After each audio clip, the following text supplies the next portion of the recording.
Wanita baru saja terlahir kembali harus menikah ke desa terpencil sebagai ibu tiri. Tidak ada pernikahan mewah. Hanya ada 2 anak yang menjemputnya pulang dengan kereta keledai yang reot. Akhirnya sampai di depan pintu rumah. Ternyata dia hanya mengulurkan tangan dan mendorongnya sedikit. Pintu halaman pun roboh dengan suara keras. Ayam dan bebek di halaman terkejut dan terbang berantakan. Saya sudah bilang bahwa pintu halaman perlu diperbaiki. Tapi ayah terlalu sibuk dan tidak sempat. Tidak disangka, baru saja menginjak halaman. Dia sudah dikejutkan oleh seekor bebek yang berlari ke arahnya. Sampai-sampai dia mundur terus-terusan karena ketakutan. Anak laki-laki itu segera menangkap bebek itu, dan memberitahunya untuk tidak mengganggu ibu baru. Jika tidak, dia akan menyembelihnya untuk dijadikan bebek panggang. Saat itu, seekor bebek lain mengambil kesempatan saat dia tidak memperhatikan, dan mengotori sepatu barunya dengan kotoran. Anak perempuan itu melihat kejadian itu dan segera menangkap bebek tersebut, dan memarahinya karena berani mengganggu ibunya. Jika tidak, dia akan mencabut bulunya dan menggunakannya untuk bermain bola bulu. Setelah wanita itu masuk ke dalam rumah, melihat rumah yang sangat miskin, dia baru menyadari bahwa hidupnya benar-benar hancur. Tapi untungnya kedua anak itu sangat pengertian. Mereka tidak hanya secara sukarela membawakan kursi untuknya, tapi juga dengan perhatian menuangkan segelas air panas untuknya. Hanya saja mulut gelasnya agak besar. Melihat sepatu ibunya kotor, anak perempuan itu kembali membawa handuk untuk membantunya mengelap. Namun, kursi reyot ini miring. Wanita itu langsung terjatuh dengan posisi telentang. Kedua saudara itu sebenarnya ingin menyenangkan ibu baru mereka. Namun, mereka tidak menyangka bahwa itu menjadi bumerang. Terjadi kesalahpahaman. Anak laki-laki itu merasa bersalah dan langsung menangis. Wanita itu melihatnya dengan rasa sakit hati. Dia segera pergi ke koper untuk mengambil sapu tangan, untuk mengelap wajah mereka. Namun, anak-anak mengira dia ingin mengemas barang dan pergi. Mereka segera menarik tangannya dan memohon agar ibunya tidak pergi. Wanita menyadari bahwa kedua anak itu adalah salah paham bahwa dia akan pergi. Jadi dia segera menghibur mereka dengan suara pelan. "Kalian begitu baik kepada Mama. Bagaimana Mama bisa pergi?" Saat itu, terdengar suara dari luar rumah. Itu adalah suaminya yang miskin pulang dari kerja. Wanita mengangkat kepala dan melihat. Seketika tertegun. Tak disangka suaminya yang miskin ternyata begitu tampan. Ayah perut buncit. Malu. Mereka bertemu untuk pertama kalinya. Pria yang canggung itu langsung tidak tahu harus berbuat apa. Dia hanya bisa panik dan berusaha menuangkan air. Saat itu, anak laki-laki mengingatkan ayahnya. "Bagaimana dengan bunga yang disiapkan untuk ibu?" Pria itu dengan canggung menyatakan, "Tidak ada toko bunga di dekat desa nelayan tersebut.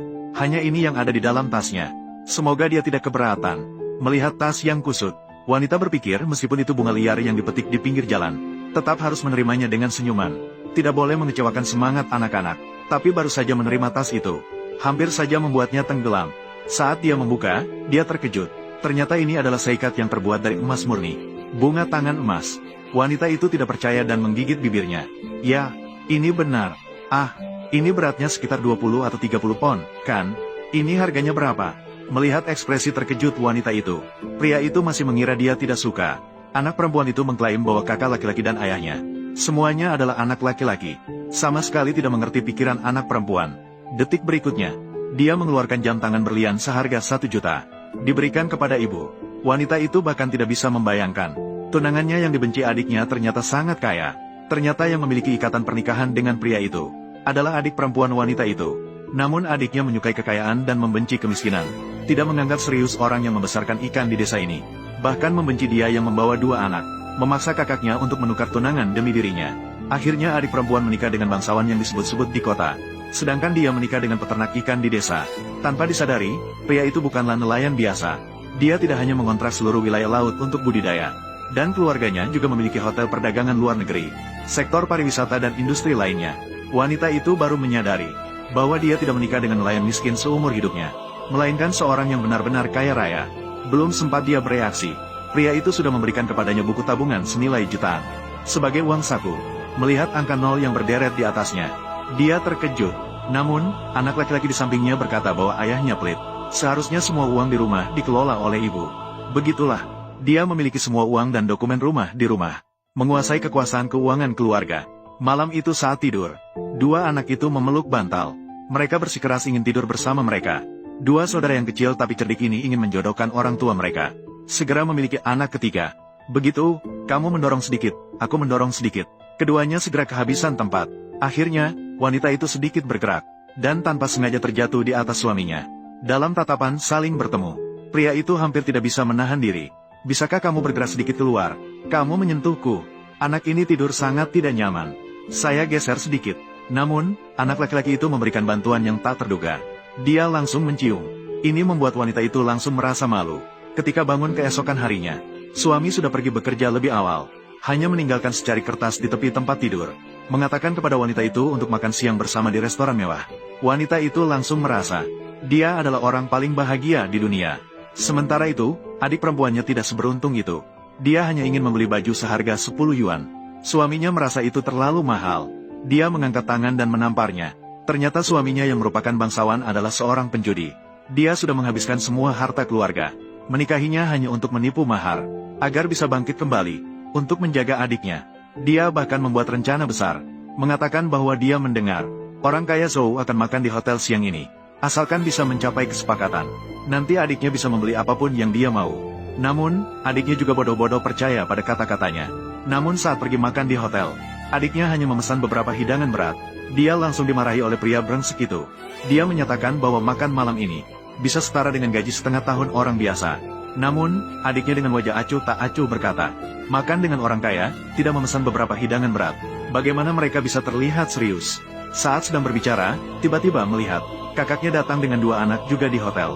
Dia segera berlari ke depan, mengolok-olok wanita itu dengan sinis, mengatakan bahwa dia, yang menikah dengan nelayan miskin, layak untuk makan di hotel mewah seperti ini. Apakah dia mampu membayar? Sambil berbicara, dia juga tidak lupa untuk pamer bahwa dia menikah dengan seorang bangsawan, dan suaminya sendiri segera akan bekerja sama dengan orang terkaya. Dia akan segera menjadi seorang nyonya kaya yang diidam-idamkan semua orang. Jadi, silakan calon nyonya kaya ini menjauh dari kami sedikit. Ketika saya dan anak-anak makan, saya tidak suka ada anjing menggonggong di dekat. Adik perempuan yang sangat marah ingin membuat pria brengsek itu mendukungnya. Kemudian pria brengsek itu menyatakan, ini bukan tempat di mana orang-orang dari lapisan bawah bisa datang. Setiap hidangan di menu ini lebih berharga daripada nyawa mereka. Wanita itu langsung merebut menu dan memberitahu pelayan untuk membawa 1 porsi dari 10 hidangan termahal di restoran ini. Totalnya 169 yuan. Saya belum pernah melihat orang memesan sebanyak ini. Nyonya, Anda benar-benar kaya. Tapi adik perempuan sama sekali tidak percaya dia bisa membayar. Anak perempuan melihat situasi itu, langsung menunjukkan kepada mereka ibunya. Jam tangan berlian penuh di tangannya. Awalnya mereka mengira ini barang palsu. Tapi ketika dia melihat lebih dekat, dia baru menyadari, ternyata ini adalah model yang dibeli oleh orang terkaya beberapa hari yang lalu. Jam tangan seharga 1 juta. Adik perempuan langsung yakin ini adalah barang yang mereka curi. Memikirkan bahwa dia bisa mengembalikan jam tangan itu kepada orang terkaya. Pasti bisa mendapatkan pengakuan dari orang terkaya. Jadi dia langsung merebutnya dari tangan kakaknya. Tapi dia tidak tahu bahwa tindakan ini adalah seperti mengangkat batu dan menjatuhkannya pada kakinya sendiri. Saat ini suami kakaknya yang kaya sedang dalam perjalanan ke hotel untuk menemani istri dan anaknya makan. Karena Anda sangat peduli pada 2 anak nakal ini, aku akan melakukannya tepat di depanmu. Merobek wajah mereka. Siapa yang berani memukul istri dan anak saya?